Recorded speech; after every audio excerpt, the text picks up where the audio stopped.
Hello guys, how are you? I'm Hardeep Singh. Welcome back to your own YouTube channel. IELTS updates and recent exams. For more updates related to recent IELTS exam writing test topics, listening, reading, practice test, and speaking, you got guesswork. Please, guys, participate in everyday listening and reading practice test to achieve your desired band score in your actual IELTS exam. Please hit the like and subscribe button. Press the bell icon for the upcoming notifications. Don't forget like, subscribe and share my YouTube channel and my Facebook page, IELTS updates and recent exams. Part 1.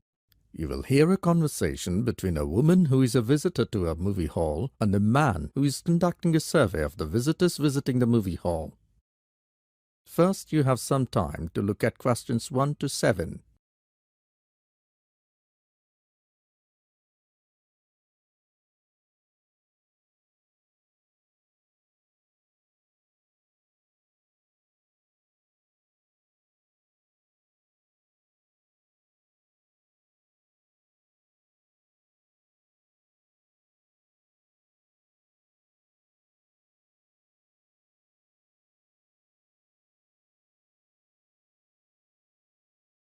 Excuse me, ma'am.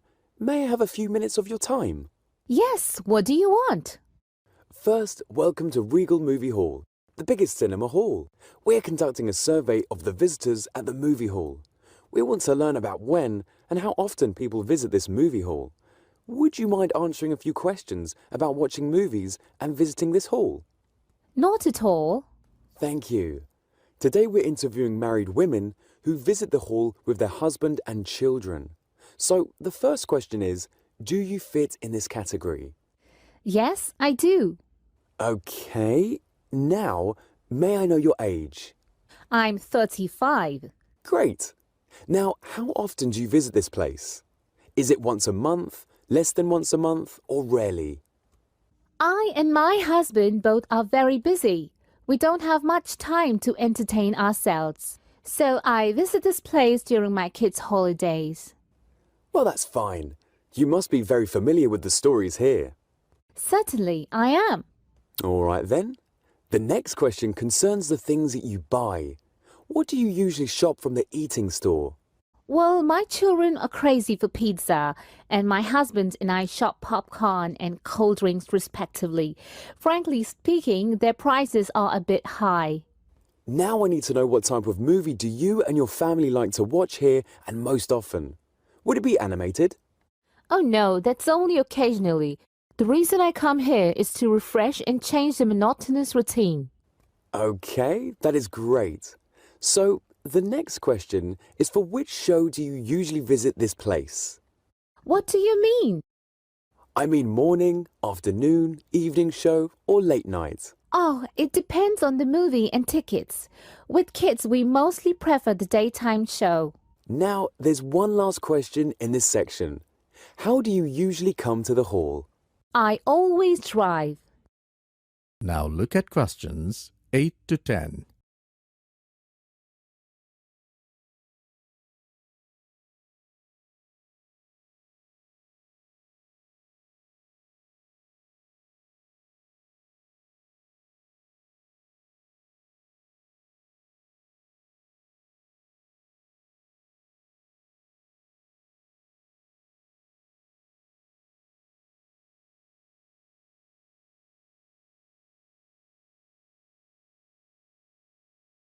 Now listen to the second half of the recording and answer questions 8 to 10. Fine. Okay, the next part of the questionnaire concerns your opinion. In general, which part of the movie hall have you had the best experience? That's easy. I like the whole arrangement and services also. Oh, that's amazing, isn't it? They have big, comfortable seats to enjoy the movie for 2 to 3 hours. They do, but I consider it good because the employees are very polite. They provide exceptional services. Now, what about the washrooms? They're really very clean and hygienic, even easy to use for elderly visitors. That's really nice. I've just one last question. Do you have any suggestions for improvement of the movie hall? Yes, parking space should be increased. I never find a place to park. It's really annoying sometimes. That's all. Thanks for sparing your precious time. That is the end of part 1. You now have half a minute to check your answers.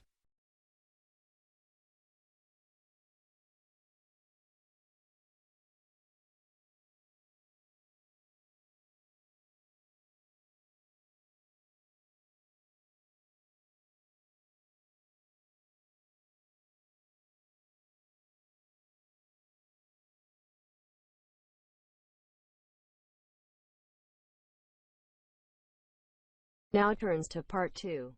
You are going to hear a radio talk about a charity project, Sewing Power. The talk is given by Dan Cross, who herself has initiated this project. First, look at question 11 to 15.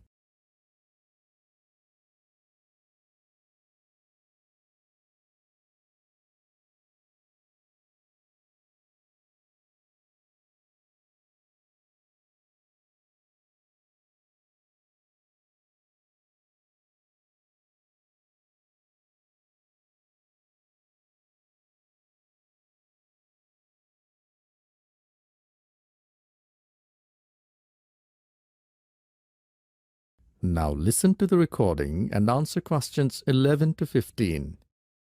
My name is Dan Cross, and I'd like to talk about the work of Sewing Power, a small charity based mainly in Beijing. First, how the charity began. I got the idea of exporting sewing machines to underdeveloped and some developing countries while I was in Singapore. I went for an internship after graduating from a university. There, I joined a voluntary organization and carried out a survey. The project ended after 3 years, and I came back to Beijing and started planning for my dream project. The place where I used to live was an extremely rural area where people had nothing to do. My next-door neighbor had a sewing machine as he was a tailor by profession. He was the only person in the village known to be successful. For many years, I couldn't understand why. Then I realized having a machine means earning bread and butter without much trouble. Other local tailors couldn't do this job, so no matter how skilled they were, they could never do as well as compared to my neighbor. At Sewing Power, we collect second-hand machines and send them to some of the poorest regions in the world. When we distribute machines overseas, we don't give them away for free. The demand for machine is enormous, which makes them very expensive locally, so we sell them for 5% of the normal price. But in order to continue operating, we need to have a constant supply of sewing machines, which we send out every 6 months. One example of a town that received machines from Sewing Power is Maivas. It was the first place I sent a full container of machines. Most people in the village now own a machine. The local economy has developed so much, you wouldn't recognize it as the same place. But Sewing Power still needs your help. You must have read about some of our recent problems in the local media. In January 2013, we were out of money. We had sewing machines ready to send, but no money to pay the bills. We managed to supply things on time, but the other problems remained for several months. Now look at questions 16 to 20.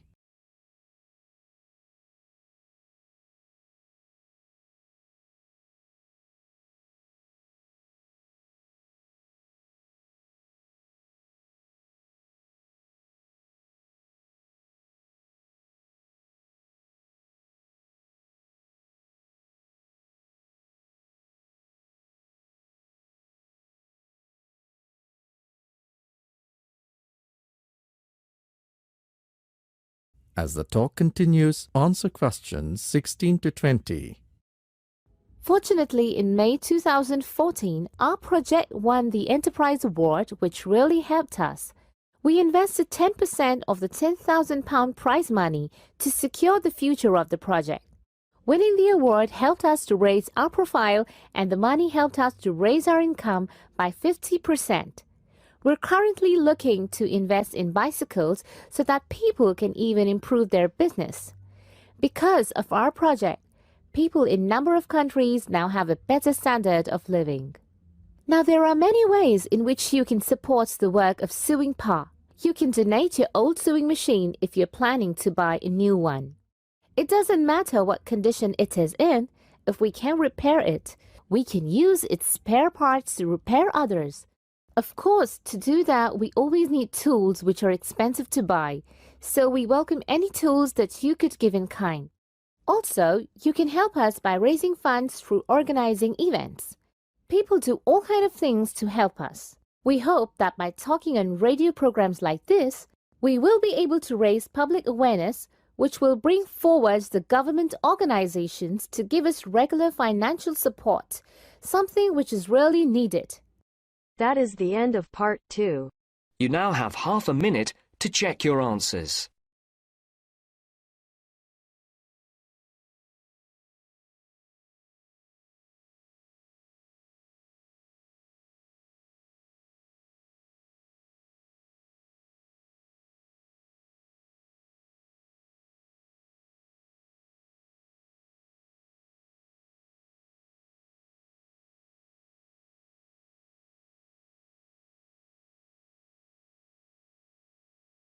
Now turns to part 3.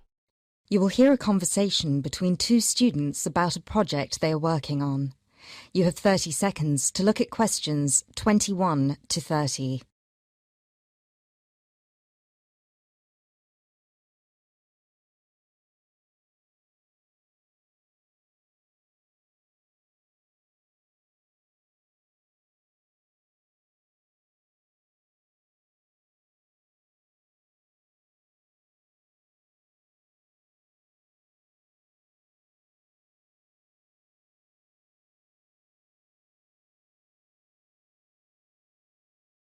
Hi, Bill. How are you? I'm okay now, Sarah, but I was so ill last week. Oh dear. What was the problem? Did you eat that dodgy fish in the canteen? No. At first I thought it was a cold, but then my head started hurting and my eyes started to go blurry. I'm so sorry. That sounds serious. It's okay, actually. I went to the doctor and he diagnosed me with a migraine. He gave me some medicine and I'm starting to feel much better. I'm glad to hear that. Well, I'm also glad you're in today, because we have to work on a new project together. Oh, are we in the same section? No, it's just us. No one else. Mr. Donaldson has put us down as B team because we live near each other. That could be fun. What do we have to do? Well, the project is partly internet research, then checking reference books for information to prepare a survey, which we have to use with people we know. Great. What's the topic? It's to do with shopping over the last 10 years. We have to find out how customers have changed their behaviour. Okay, so what's the first step? I think the first thing to do is check the list of references he gave me. But my computer is in for repair, so if I check in the reference library, would you be willing to look up some references online? Once we're done with the reference checks, we can write the questions together. That's fine. I'll do the internet research. So, what sort of shopping are we looking at? Only food, or goods, or clothes shopping? We have to find people who are willing to tell us about personal things like deodorants, cosmetics, soap or vitamin creams. The other groups are doing food, electrical goods and clothes. You now have 30 seconds to look at questions.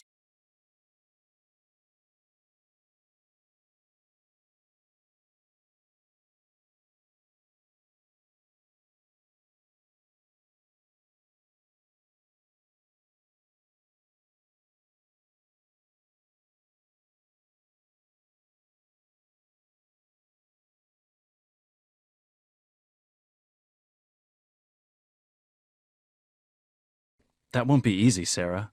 People might think those things are a bit private. Yes, I thought about that. I'll ask the women and you can ask the men. That should work okay.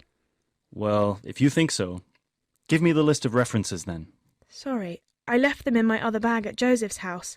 I'll get them for you tomorrow. Okay. Well, then this afternoon I think I'll catch up on the notes from last week. Can you help me, or are you busy? I've made you a copy of the notes already, to save you time. Here you are. Wow, thanks, Sarah. That's so thoughtful. Well, since there's nothing for us to do right now, shall we go for lunch? Actually, I'll have to catch you later. I have to go to a meeting this afternoon. Can I phone you tonight to arrange when to meet? No, sorry, I have a date. Can we meet in the laboratory for the first class tomorrow? I'm not sure because I have to go to the library to collect some books. What about meeting there at lunchtime? You mean in the lab? Yes. Okay, see you in the laboratory tomorrow at noon then. Sounds like we have a lot of work to do. That is the end of part 3. You now have half a minute to check your answers.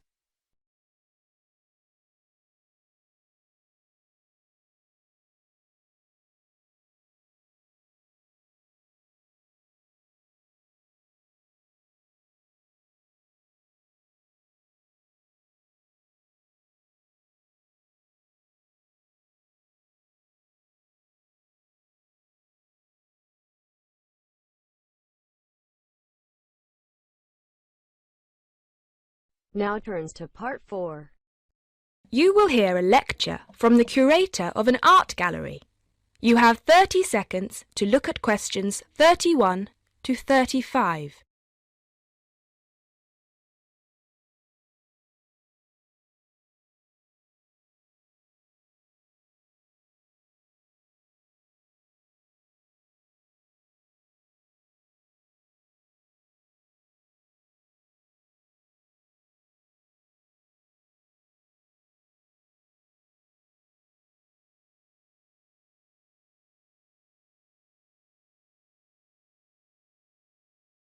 Good evening, everybody, and welcome to the first in this year's series of public lectures offered by the Art Gallery.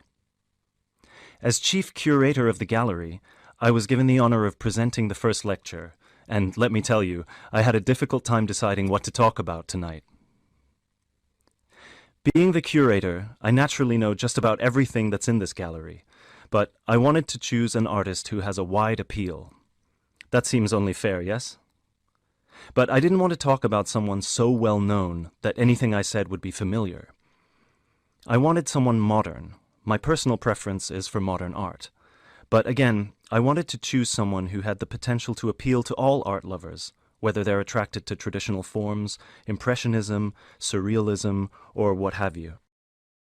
So, having spent the last 5 years as a visiting professor in Barcelona, it's not surprising that I finally chose to talk about one of the greatest Catalan artists, one whose work is likely to be familiar to many of you, Joan Miró. Look at this, and this, and this. Ring any bells? Miró's most famous and most widely reproduced works tend to be like this. Bright primary colors, with lots of asymmetrical forms. He painted on large canvases, larger than himself quite often, and his paintings depicted birds, trees, flowers, and other features of the natural world. But Miró produced a great variety of work, and it's about some of his lesser-known paintings that I would like to speak this evening. You now have 30 seconds to look at questions 36 to 40.